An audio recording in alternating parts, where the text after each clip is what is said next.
So here we are again, folks. It's like Groundhog Day, but with way more explosions, politicians acting like toddlers, and a whole lot of, oh, you didn't just do that moments. Welcome to the Middle East, where every peace deal is like a bad reality TV show. There's a lot of drama, zero resolution, and everyone's still stuck in a loop of chaos. You think peace is coming, but then bam, someone drops a bomb. Literally. If you've been keeping up with the latest, you know that the whole Israel-Palestine situation has hit a new level of ridiculous. But hold on to your hats, folks, because it's not just about Hamas anymore. Nope. Israel's decided to throw in a wild card. They're stepping up their game, not just fighting Hamas, but taking shots at everyone.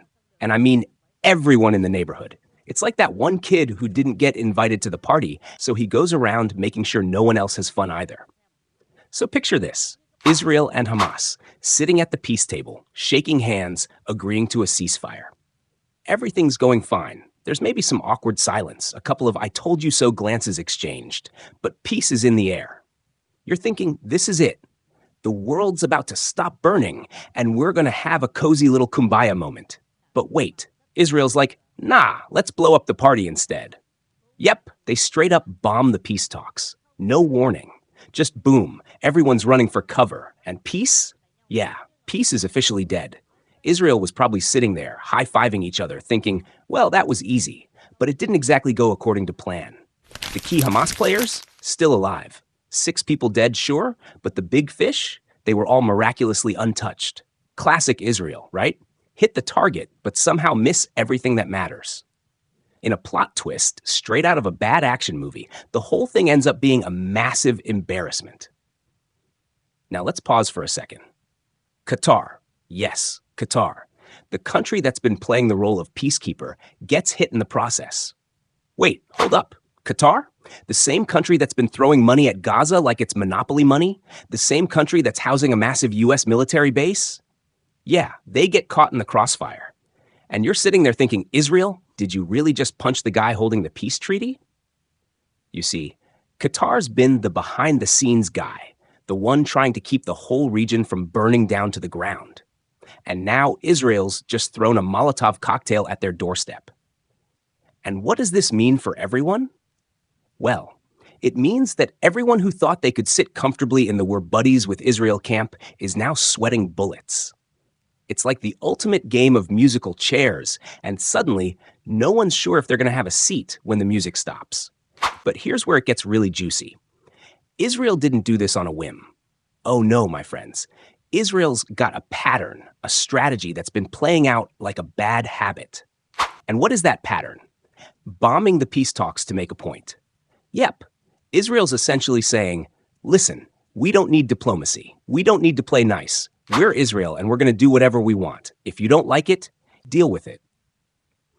It's like Israel's been sitting there, flipping through a strategy manual, and the chapter on diplomacy is just covered in dust. No. They're all about the we'll bomb you into submission strategy. If you've got a peace treaty in your hand, you can bet it's about to be set on fire. And why? Because for Israel, peace is just a pause button before the real action kicks off. And in this case, the real action is full-on military campaigns with zero chill. What's even more entertaining, if you can call it that, is that they've just given a huge middle finger to the Arab world. Yep, you guessed it. Everyone's favorite peace agreement, the Abraham Accords, is officially on life support. Israel has just slapped a gigantic canceled sign on it.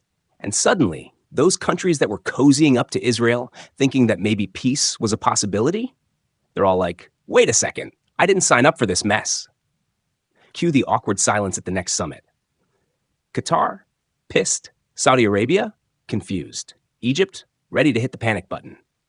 And let's talk about the real kicker. America, the supposed big brother of the whole region. Where's Uncle Sam when all this is happening? Oh, that's right, they're too busy trying to figure out what to do. Was it Israel's fault? Was it their call? Everyone's scrambling, and it's like watching a car wreck in slow motion. 1 minute, America's like, we got this. We're in control. And the next minute, it's like they're on vacation, sipping pina coladas in the Bahamas, leaving their friends to clean up the mess. If you're keeping score, Israel's the one throwing bombs, And America's the one just shrugging and saying, maybe not the best idea, but hey, you do you.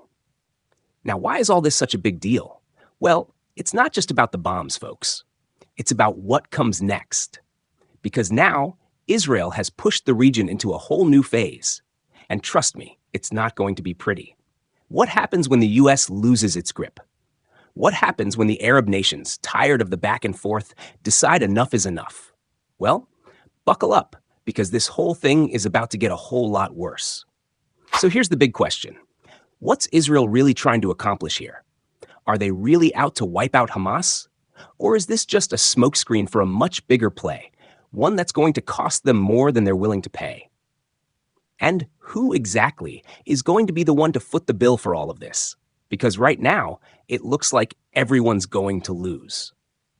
But hey, that's the Middle East for you, where nothing ever really gets solved, and everyone's just playing a game of who can screw over the other guy the most.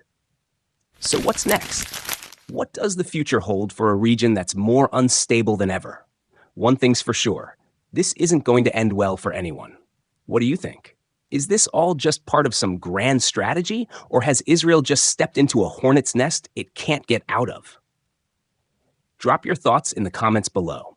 And if you want to keep up with all the craziness happening in the world, make sure to hit that subscribe button for more of these simplified breakdowns. We've got the scoop on everything from global politics to the weirdest stuff happening around the world. Trust me, you don't want to miss out. So let's break it down. Because honestly, someone needs to. Israel is doing what Israel does best, playing the long game. But here's the thing. Sometimes the long game backfires. They've gone from playing nice with the neighbors to turning the entire region into a smoldering mess. We're talking full-on political fallout here, the kind where no one gets invited to the party anymore. So, what's the end game? Military dominance? Sure. But here's the kicker. No one likes a bully. And when the rest of the neighborhood starts talking behind your back, you know you've screwed up big time. Look, in the grand scheme of things, Israel's thinking, we've got the power, we've got the tech, we've got the bombs, we've got the chutzpah. And to be fair, they do. They've got the most advanced military in the region, a wall of iron that can stop missiles mid-flight. Seriously, it's like they built the world's most expensive air conditioner, but for missiles. But here's the rub. They've pissed off the wrong people. Remember that whole Abraham Accords thing? You know, the one where they started making nice with Arab countries and the whole world was like, whoa, peace in the Middle East? Yeah, well, scratch that. Israel's got its hand on the peace button, and it's just decided to blow the whole thing up. I mean, what's next? The UAE? Saudi Arabia? Egypt? These were the countries Israel was literally starting to high-five. Shaking hands and getting ready to sip margaritas together. Fast forward to today and they're all like, remember that time you dropped bombs on our peacekeeping buddy? Yeah, that was a no-no. That's going to leave a mark. And then there's America, standing there like the confused uncle at a family reunion. It's like, wait, you did what now? The U.S., the big dog in the room, is looking at Israel like, did you just punch the babysitter? What's America going to do now? Step in? Or shrug it off and go back to making TikToks and binge-watching Netflix? Spoiler alert, America's caught between being Israel's best friend and not wanting to start WWII. It's like trying to maintain a relationship with someone who keeps burning your house down. But hey, they're family, right? Meanwhile, Qatar, the unsung peacekeeper of the region, is looking around like, what just happened? Why did I get caught in the crossfire? And then it hits you. Qatar's role in all this was supposed to be diplomatic. They were the ones dishing out cash, trying to keep Gaza from imploding. The ones with the cool, calm, collected foreign policy. But when you blow up their house, suddenly, they're not as calm anymore.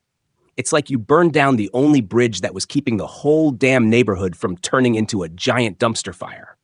So now, Israel's standing there, looking like the guy who just broke every dish in the kitchen and is too proud to admit he's screwed up. What's the next step? Well, they're hoping that their military might will scare everyone into submission. But guess what? It's not working. Now, it's not just Hamas that's gunning for them. It's every Arab nation with a bone to pick. Remember the U.S. military base in Qatar? Yeah, that's awkward now. It's like Israel just ran into the bar, punched everyone in the face, and then yelled, "I'm the boss." Except the bar happens to be full of people who've had enough of your antics. Qatar's not happy. The rest of the Arab world, even less happy. And the US? Well, they're just standing there trying to figure out what the hell happened. Now, Israel's got a choice.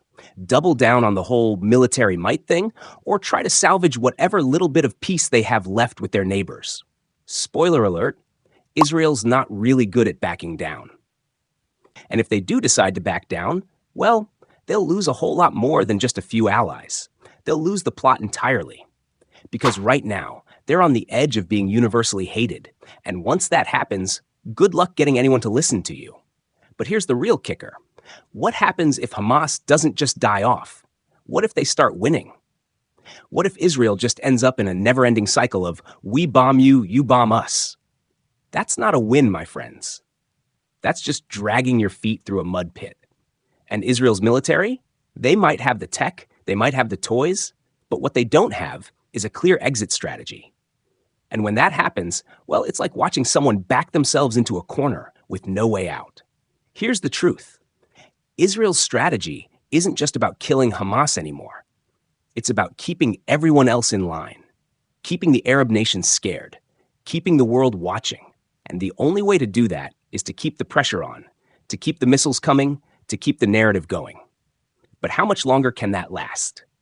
How much more can Israel push before the whole region turns against them? The clock is ticking, my friends. And then there's Gaza. Oh, Gaza.